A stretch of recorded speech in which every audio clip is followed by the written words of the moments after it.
આપ સર્વોને હેતપૂર્વક જય શ્રી સ્વામિનારાયણ। આજની સત્સંગ કથા વાર્તા નિજ મંદિર સાવરકુંડલા સત્સંગ ચિંતામણી। આજે આપને સત્સંગ ચિંતામણી અંતર્ગત પરમહંસ ગાથા માંગ સદ્ગુરુ શ્રી દયાનંદ સ્વામી કે જેઓ અમદાવાદ જિલ્લાના ધોળકા તાલુકાના રેખળ ગામના હતા। તેમનું નામ લાલજી હતું। તેમની પ્રસંગ વાર્તા સાંભળશું। વળી એકવાર સદ્ગુરુ ઉત્તમાનંદ સ્વામી એટલે દયાનંદ સ્વામી સત્સંગ વિચરણ કરતા કરતા કાશીમાં પધાર્યા। એ વખતે કાશીમાં અનેક પંડિતો રહેતા હતા। એ પૈકીના 17 જેટલા પ્રકાંડ પંડિતો સ્વામી પાસે આવ્યા અને ગીરવાણ ભાષામાં વાતો કરવા લાગ્યા। તેમને સ્વામિનારાયણ ભગવાનના પરમહંસ જાણીને તેમનો પરાજય કરવાની ઈચ્છાથી અનેક પ્રશ્નો પૂછ્યા। એ સમયે 17 પંડિતોને ઉત્તમાનંદ સ્વામીએ ક્રમબદ્ધ ઉત્તર આપ્યા અને એના અંતરના સંકલ્પો પણ કહી દીધા। આવું સામર્થ્ય જોઈને પંડિતોએ ઉત્તમાનંદ સ્વામીના પગ પકડી લીધા। પોતાની વિદ્વત્તાનો અહંકાર મૂકીને સંતને શરણે થયા। સદ્ગુરુ ઉત્તમાનંદ સ્વામી થકી વર્તમાન દીક્ષા લઈને સ્વામિનારાયણ ભગવાનના આશ્રિત થયા હતા। આ રીતે દુશ્મનોના પણ દિલ બદલી નાખે એ પરમહંસ કેટલા દયાળુ હશે, કેવા સમર્થ અને પરમાત્માના કૃપાપાત્ર હશે। આવું વિચારી શ્રીહરિ અને સંતમાં સ્નેહ કરીને જીવન ધન્ય બનાવીએ। સર્વોપરી શ્રી સ્વામિનારાયણ ભગવાનની પોતાની રીત પણ સર્વોપરી છે। તેથી જ સર્વોપરી સુખ ભગવાન સ્વામિનારાયણ આ સત્સંગમાં લહેરાવી રહ્યા છે। આ સમયમાં સ્વામિનારાયણ ભગવાનને પોતાના સંતો ભક્તોને વારંવાર દર્શન આપી અપાર સુખ આપ્યાં છે, તેમજ અનેકના દુઃખ કાપ્યાં છે। એવો જ એક અલૌકિક પ્રસંગ ઉત્તમાનંદ સ્વામીના જીવનમાં બન્યો હતો। હવે આપણે તેને પ્રેમથી વાંચીએ, વિચારીએ, જીવનમાં ઉતારીએ। એક સમયે અયોધ્યા પ્રસાદજી મહારાજે ઉત્તમાનંદ સ્વામીને મંડળે સહિત હિન્દુસ્તાન દેશમાં ગ્વાલિયર પરગણે સત્સંગ વિચરણ કરવા સારું મોકલ્યા। ઉત્તમાનંદ સ્વામી ફરતા ફરતા શ્રાવણ માસમાં ધુવાબરાઈ ગામમાં આવ્યા। ત્યાંના ભક્તોની ભાવનાથી સ્વામીના વક્તા પદે સહુએ ભાગવતની કથા ગોઠવી। ઉત્તમાનંદ સ્વામી હિન્દી ભાષામાં ભાગવતની પારાયણ કરતા હતા। સવાર સાંજ આરતી થાય, ધૂમ કીર્તન થાય। સત્સંગના પોષણથી સહુને ખૂબ સુખ મળ્યું। તે સમયે એકવાર સ્વામિનારાયણ ભગવાન પોતાના બંને દત્તપુત્રને સાથે લઈને આવ્યા। મંદિરના સિંહાસનમાં રાધા કૃષ્ણ દેવની મૂર્તિઓ પધરાવેલી છે। તે મૂર્તિઓની વચમાં શ્રીજી મહારાજ બેઠા અને બે પડખે એક એક પુત્ર બેઠા। પછી સકટુ લુવારે ચંદનનો વાટકો સિંહાસનમાં મૂક્યો હતો। તે લેવા સારું સિંહાસન પાસે ગયા। ત્યાં તો બંને આદિ આચાર્યો સહિત સ્વામિનારાયણ ભગવાનના દર્શન થયા। તેથી આનંદ પામતા થકા પ્રથમ શ્રી હરિની પૂજા કરવા લાગ્યા। તે પૂજા કરતાં ઉત્તમાનંદ સ્વામીના દર્શન થયા હતા। પછી સકટુ ભાઈએ ઉત્તમાનંદ સ્વામીની પાસે આવીને કહ્યું કે સ્વામિનારાયણ ભગવાન સિંહાસનમાં આવીને બેઠા છે।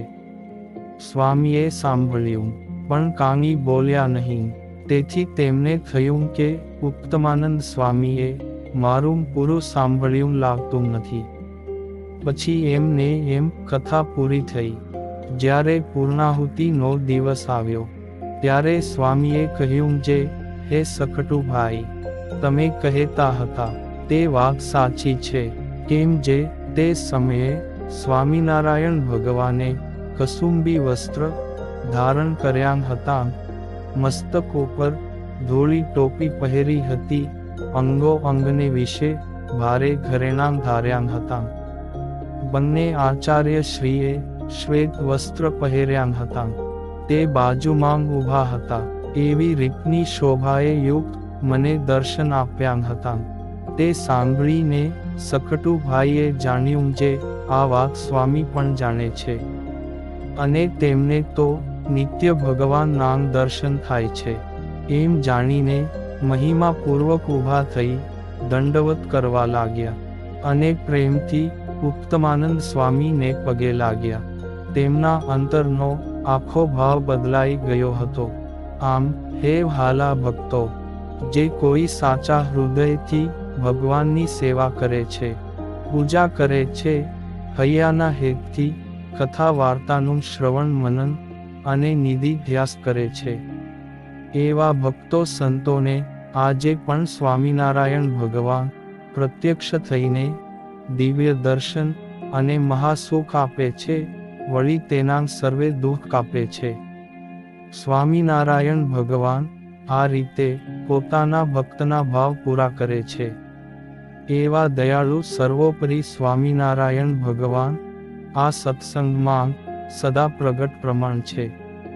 આપણે તેનામાં જેટલો પ્રગટ ભાવ રાખીએ એટલો ભગવાનનો પ્રગટપણાનો લાભ મળે અને દિવ્ય ભાવ થાય તો જ દેહ ભાવ જાય અને દેહ ભાવ જાય તો જ ભગવાનના દર્શન થાય. માટે સુખી થવું હોય તો દિવ્ય ભાવની દ્રઢતા કરવી, ખૂબ ભાવથી સેવા કરવી, સ્નેહથી કથા સાંભળવી, ઉમંગથી કીર્તન ભક્તિ કરવી. આમ સેવા, સત્સંગ, ભજન માંગ ક્યારેય પણ પાછું પડવું નહીં. વળી સત્સંગ માંગ નવા ભક્તો, સાધકો, મુમુક્ષુઓએ નિત્ય ભગવાનના ચરિત્રો વાંચવા, કીર્તનોની કડીઓ કંઠસ્થ કરવી. થાય એટલી સેવા કરવી તો સહુનો રાજીપો થાય અને જીવ બહુ બળિયો થઈ જાય. સ્વામિનારાયણ ભગવાન સંતના વચને અનેક જીવનો ઉદ્ધાર કરે છે. દયાનંદ સ્વામીના વચને એક પાપીનો પળમાં ઉદ્ધાર કર્યો એ ચરિત્ર જાણવા માણવા જેવું છે. કોઈ સંતને શરણે જાય કે સંતની સેવા કરે તો કોટી કલ્પે જે કામ ન થયું હોય એ કામ આ સત્સંગમાં આજ એક દિવસમાં થાય છે. એવો આ સત્સંગ દિવ્ય અને ભવ્ય છે. એકવાર ઉત્તમાનંદ સ્વામી સંત મંડળ સાથે છપૈયા પધાર્યા. પછી છપૈયાથી એકવાર તર ગામ દર્શને ગયા. ચોમાસાનો સમય હતો. મુશળધાર વરસાદ પડ્યો. પાછા આવતાં વચ્ચે મનોરમા નદીમાં પાણીનું પૂર આવ્યું. સાંજનો વખત હતો. સહુ વહાણવાળા પોતાને ઘેર ચાલ્યા ગયા હતા. ત્યારે સ્વામીએ વિચાર કર્યો કે હવે શું કરવું. વનમાં વાઘ તથા ચોરનો ભય હતો. મહારાજ રક્ષા કરે તો થાય, નહીં તો મોટું વિઘ્ન થાય તેમ હતું. સંતો સાથે પરસ્પર વિચાર કરીને શ્રીહરિને પ્રાર્થના કરી. તત્કાળ હરિ ઈચ્છાથી એક વહાણવાળો ત્યાં આવ્યો અને કહ્યું કે હે સાધુરામ, હું તમને પૈસા વિના નદી પાર કરાવું જો તમે મને ભવસાગર પાર કરાવો તો. ત્યારે ઉત્તમાનંદ સ્વામીએ તેને વરદાન આપતાં કહ્યું, હવેથી પાપ ન કરતો, અમે તારો ઉદ્ધાર કરશું. ભીમર કહે, બાવાજી, અમે તો પાપી છીએ, તે પાપ કર્યા વિના કેમ ચાલે. ત્યારે સ્વામી એ વિચાર કર્યો, અત્યારે શુદ્ધ થયો છે, પછી સમય જતાં પાપ કરશે. માટે જલ્દી શ્રીહરિ તેમને ધામમાં તેડી જાય એવો સંકલ્પ કર્યો. પછી તે ભીમરે સ્વામી સાથે સહુ સંતોને નદીને સામે પાર ઉતાર્યા. સંતો તર ગામ થઈને પાછા છપૈયા પધાર્યા. ભીમર પોતાને ઘેર ગયો એટલે તરત જ તેને તાવ આવ્યો. પછી ઉત્તમાનંદ સ્વામીનો સંકલ્પ સત્ય કરવા માટે શ્રીજી મહારાજ બીજે દિવસે જ સ્વામીના મંડળ સહિત ભીમરને તેડવા આવ્યા. ત્યારે તે ભીમર એમ બોલ્યો, જે આ તો કાલે મેં જેને નદી પાર કરાવ્યા હતા તે બાવાજી તેમના પ્રભુને લઈને મને તેડવા આવ્યા છે. તે હું એમના સાથે ધામમાં જાઉં છું. તે મને ભવસાગર પાર ઉતારશે. એમ કહીને દેહ મૂક્યો. એટલે તે સમયે તર ગામમાં સ્વામી એમ બોલ્યા જે, હે સંતો! ઓલ્યા ઢીમરને શ્રીજી મહારાજ આપના મંડળના સંતો રૂપે આવીને ધામમાં તેડી ગયા. એમ અંતર્યામીપણે સ્વામીએ સહુને વાત કરી. પછી બીજે દિવસે ત્યાંથી પડરી ગામ ગયા. ત્યાં ધર્મકુળને ઘરે રસોઈ જમીને ચાલ્યા તે ગામ આંબલીએ પધાર્યા. ત્યાં જગન્નાથ મામાને ઘેર 5 દિવસ રહ્યા. સૌ હરિજનને કથા વાર્તા સંભળાવીને ત્યાંથી ચાલ્યા તે પેલી નદીએ પહોંચ્યા. તે સમયે પેલા ઢીમરને શ્રી હરિ દર્શન દઈને તેડી ગયા હતા. તે સમાચાર મળ્યા. જ્યારે સૌ ભક્તોએ જાણ્યું ત્યારે સત્ય વાત સમજાણી. આ રીતે સ્વામિનારાયણ ભગવાન સંત દ્વારા અનેક જીવના કામ કરે છે અને પાપીઓનો પણ પળમાં ઉદ્ધાર કરે છે. એવો સંતનો અલૌકિક પ્રતાપ છે. આવો પ્રતાપ સમજી સહુને આનંદ થયો. આવી તો ઉત્તમાનંદ સ્વામીના જીવનની અનેક દિવ્ય ઘટનાઓ છે જે પ્રભુજીને પામવા માટે અને સત્સંગનું બળ વધારવા માટે અતિ ઉપયોગી છે. પ્રગટ ભગવાનને મળેલા સાધુના ચરણોમાં 68 તીર્થ રહે છે. એવા સંતના ચરણને કોઈ સ્પર્શ કરે તો તેને સર્વે તીર્થોમાં સ્નાન કર્યાનું ફળ મળે. તેના બધા જ પાપ બળી જાય. આવો મોટો મહિમા છે અને તેથી જ આ પાપી ભીમરને મોટા સંતોનો સ્પર્શ થયો. થોડી સેવા થઈ ત્યાં જ સ્વામિનારાયણ ભગવાને તેનું બહુ મોટું કામ કર્યું. એકવાર સંઘ સાથે ગોપાળાનંદ સ્વામી જૂનાગઢ જતા હતા. રસ્તામાં પીઠવા જાળના પાદરમાં સંઘ ઉતર્યો. તે સમયે ગોપાળાનંદ સ્વામી બરહીભૂમિ જવા માટે હાથમાં જળનો લોટો લઈને ચાલ્યા. થોડે દૂર છોકરા રમતા હતા.